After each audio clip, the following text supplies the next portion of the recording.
Naamsa's SA Auto Week is the largest trade show of its kind in South Africa. This year, Cars.co.za was the official media partner of the event, and we set up this rather stylish podcast studio.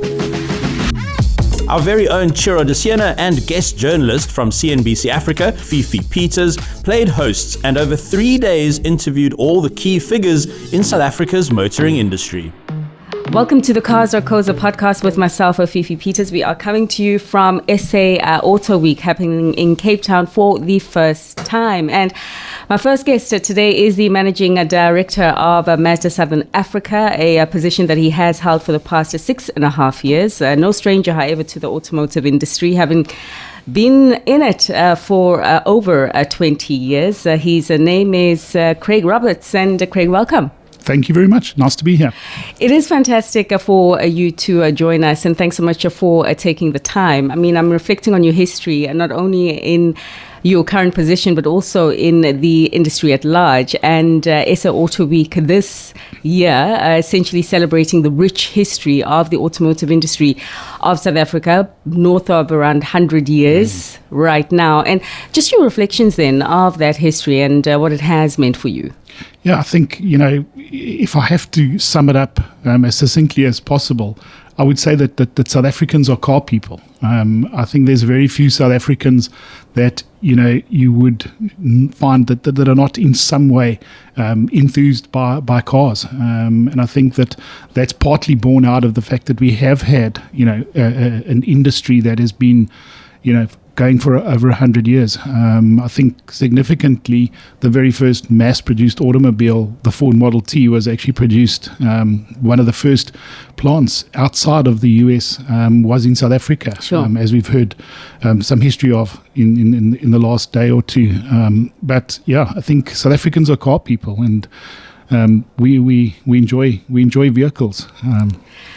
If we maybe just to stick to that, because obviously Auto Week talking about the future and some of the trends and developments in your industry and what to expect. But if we also acknowledge the fact that it celebrates the past, as you say, 100 years since the first car was made here in South Africa. On the note of the past, and if I ask you to look back in your archive, what is one of or some of your favorite classic cars, as it were?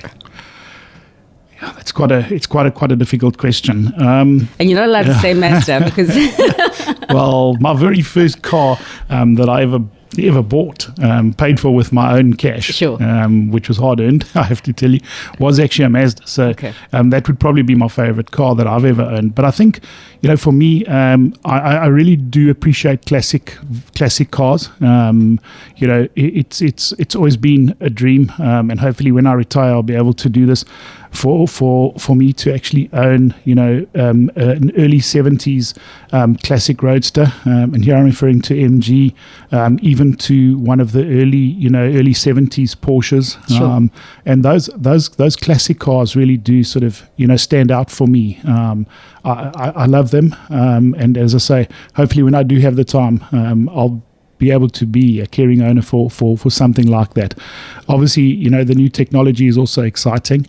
As we've gone through, I suppose, the last 30, 40, 50 years, the industry has evolved so dramatically, and in fact, probably in the last 10 to 15 years, it's evolved more than it has in the last 100 years, or the last 90 odd years. So, but I think if I had to single out sort of maybe an era or a type of vehicle, it would be, those classic 70s roadsters. Well, judging by how you look, the road to retirement is still a long one. So we'll talk about that when we both get there, as it were. But I want to pick up on the word that you just used, excitement, because it's a word that you do have in your biography to describe the way you feel about this industry. You describe yourself as excited and interested in this industry, but you also say you're nervous about automotives and mobility and where that's headed. Why are you nervous? Yeah, I think let's start with the term excited, and I think excitement and nervousness maybe go hand in glove, sure. or are parallel to one another. And I think just from that excitement perspective, I think that the changes that we are seeing are really exciting. But as we use this word change, I think change also makes people anxious, makes people nervous. I think that the rapid pace at which the industry is evolving, heading into new energy vehicles, electrification, fuel cell, and then just the tech that is arriving in cars to make them autonomous, connected, all those sorts of elements are exciting, but that change also brings around a nervousness and an anxiety. I also believe that part of that nervousness, if I can use that term, revolves around our industry, specifically in South Africa. If I have to encapsulate our industry with one word at the moment, and here I'm referring to the commercial side of the industry, if that's the right word, not commercial vehicles, but the commerce side, I think that it's fairly chaotic at the moment, or maybe even chaotic. I should take out the word fairly. It really is a chaotic space. Billy Tom, in his opening address for the conference this morning, actually alluded to the fact that at the close of 2023, we had 46 passenger cars brands with over 2,170 variants or derivatives available from those 46 car brands. We know that is expanded in 2024, and it's hence that reason that I use the word chaotic in terms of where we find ourselves as an auto market in South Africa, on the manufacturing side as well as on, let's call it, the retail side or the commerce side. Sure. Personally, though, what does that mean for Mazda? I think for Mazda, and over the past months, maybe year, the term legacy brands has evolved, and I think Mazda is in that same space as what are being termed the legacy brands in the South African market, brands that have been here for 20, 30, 40, 50, 60, even 100 years in the case of Ford. And I think it's presented new challenges for Mazda. It certainly has led us to not being complacent. We need to evolve. We need to change strategies. We have disruptors in the marketplace who have timed entry into the market perfectly, whether that was planned strategically or whether it was chance. We have basically challenges of a brand from a global perspective that is repositioning its product cycle or its product plan, moving away from smaller entry-level vehicles into medium to larger vehicles, into new powertrains. Obviously, Mazda from a global perspective will also move, as is the whole industry, into PHEV, NEV, and potentially even other new energy vehicle, fuel cell, hydrogen, etc. So I think from a Mazda in South Africa perspective, those are the challenges that we face in a heavily disrupted market. We need to change our strategies. We need to potentially target a different customer to what Mazda historically has meant to the South African auto consumer, and those challenges are the ones that we embrace at the moment, that we're looking to move away from, or move into, I should say. Sure. And I mean, again, when you describe a customer, the current customer that Mazda appeals to right now, you reflect that it is a customer that has a challenger spirit. It's a customer that is also quite humble. And it's a customer that has a certain level of groundbreaking element to them as well.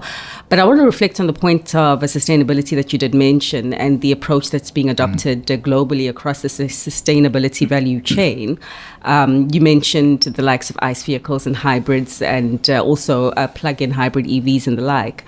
And just maybe more details on what the global or the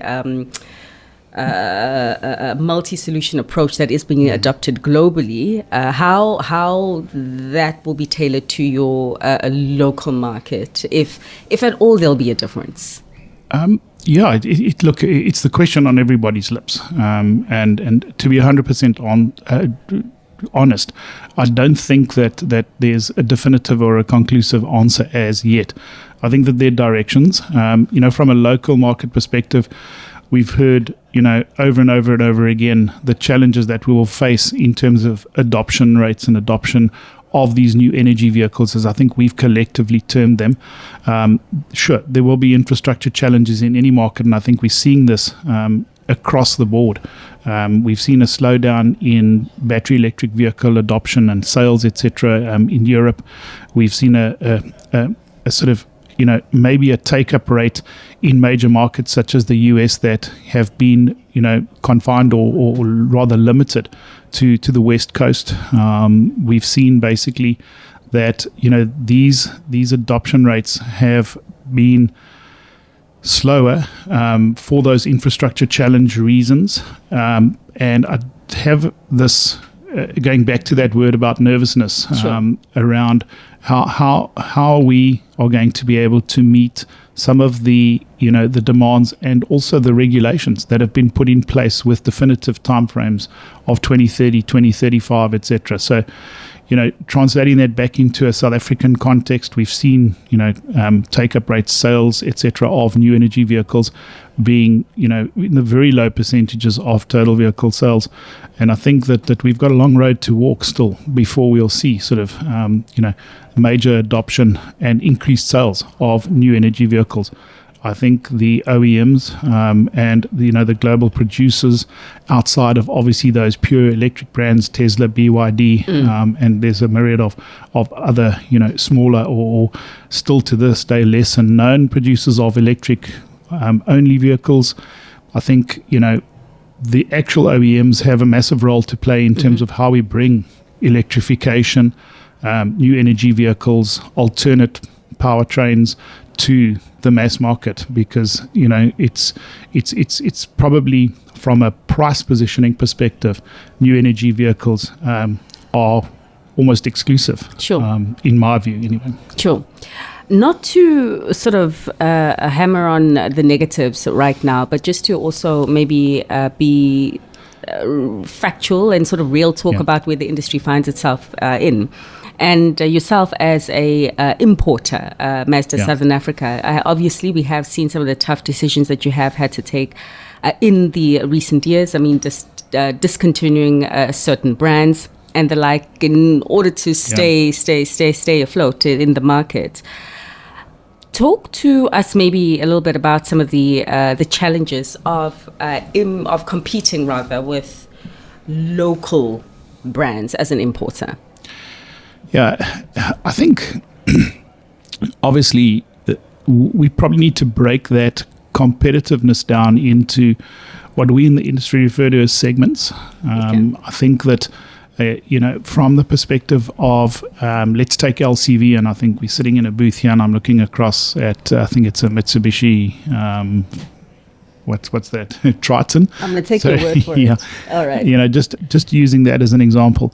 So in that space, we have a number of importers that are bringing in a competing vehicle in, let's say, that double cab space. And I'm looking at Mitsubishi Triton, and I'm looking at Stellantis. I've got a Peugeot Landtrek on display here this week, and the challenges in that segment per se, which is 30% of our total market, are immense in terms of local versus imported product. And hence, that was the reason one of the tough decisions that we made was to discontinue BT50. We were no longer manufacturing that locally. It was a fully imported vehicle. And from a price positioning perspective, once duties, etc., had been calculated into the business case, it just did not prove, a competitive business case for us to continue importing that vehicle. And I think, my colleagues in the other brands that are still importing that particular segment or that particular type of vehicle are experiencing exactly that. And I see that basically is starting to manifest itself across other passenger car segments. And again, referencing Billy this morning, Billy mentioned that out of the top 10 selling vehicles per se, not brands, vehicles or nameplates or variants, derivatives, I think he mentioned that 6 or maybe even 8 of the top 10 selling vehicles in South Africa are locally manufactured. So yes, it's a very real challenge in terms of competing with locally manufactured versus imported or fully imported. But I think that we do have programs in place that we can avail ourselves to in part that do allow us to remain competitive. And here I'm referring to elements of the ADP, etc., that basically, allow us to participate. Not potentially from a direct perspective, but we're able to participate in various elements of the ADP, which do allow us to remain competitive as importers or fully imported vehicle brands. Okay, so if we just then reflect on the sales right now, South Africans are still buying cars, probably not buying as many cars as you'd like them to, but their purchases are still happening. In terms of Mazda, what's most popular in the market right now? So, maybe just take a step back. We've seen that our volumes have declined. Just to put that into context, we're probably selling around 65% less vehicles this year than we did in 2019. Basically, pretty significant. It's a significant drop. 2019 was the start or the launch of Mazda's current or then new product cycle plan, 7th generation product, which moved the brand into an alternate to premium space, was a term that was coined from a global perspective.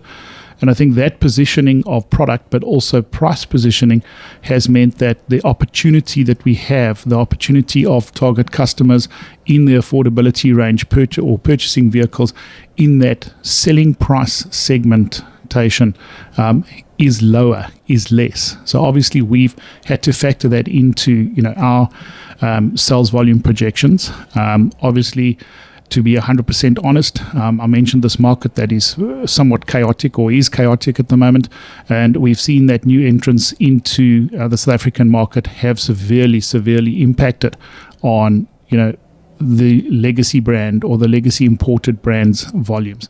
That is a challenge that we have to deal with, but I think it's also a challenge that we have to, one, compete, but two, we have to change the strategy that we have in place for the South African market. We have to look for new consumers. We have to look at a different target customer, a different target audience. And I think that we have to reinforce the fact that we are a brand that has been in South Africa. And I speak under correction here, I've tried to calculate it for 57 years now. So, maybe a convoluted answer to your question, but hopefully I've answered it. 100%, and we'll certainly take your word for it in terms of the number of years that Mazda has been doing business in the country. Notwithstanding the strategic rethink that is clearly happening within your corridors internally about what growth and what this new customer potentially does look like. What about new models that can be expected while that strategic process does happen? What can South Africans expect? Yeah, one part of the previous question that I didn't answer was which is our top selling car line. Sure. And that currently is CX-5, which, as we know, is a medium SUV, as we in the industry reference it.